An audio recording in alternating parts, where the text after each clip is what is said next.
Bat Push Tower. So guys, tayo po ay maglalaro ng Bat Push Tower.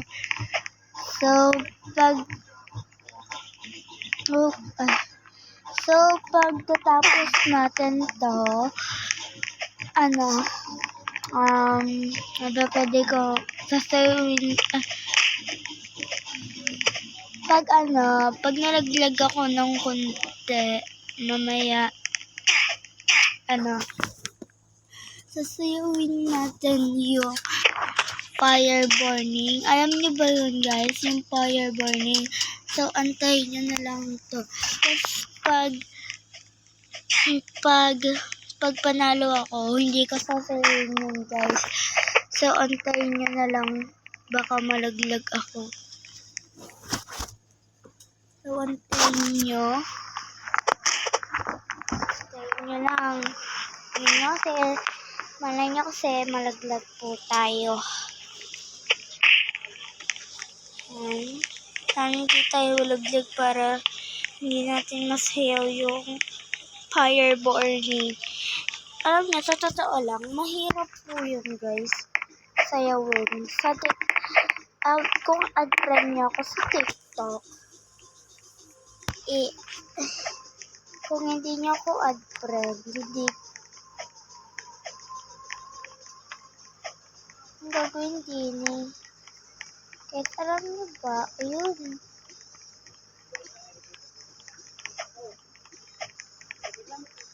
Hala, dapat, ano ba yan?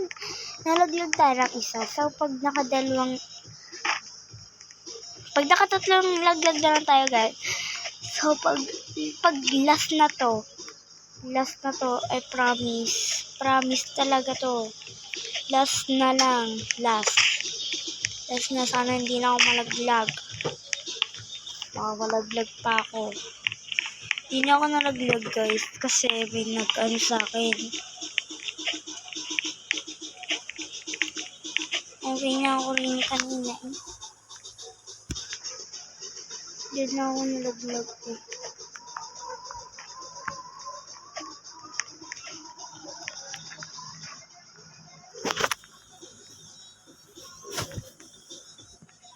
So guys, wait lang po.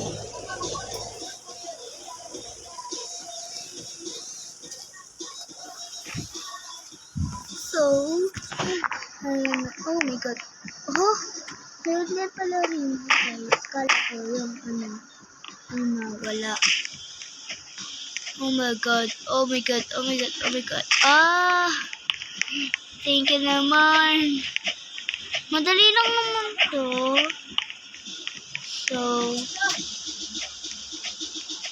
So yan. So, ang hirap siguro nito guys. Pag nalaglag pa talaga tayo ng isa, sasayawin na natin yung fire burning na tapos yung sinabi ko,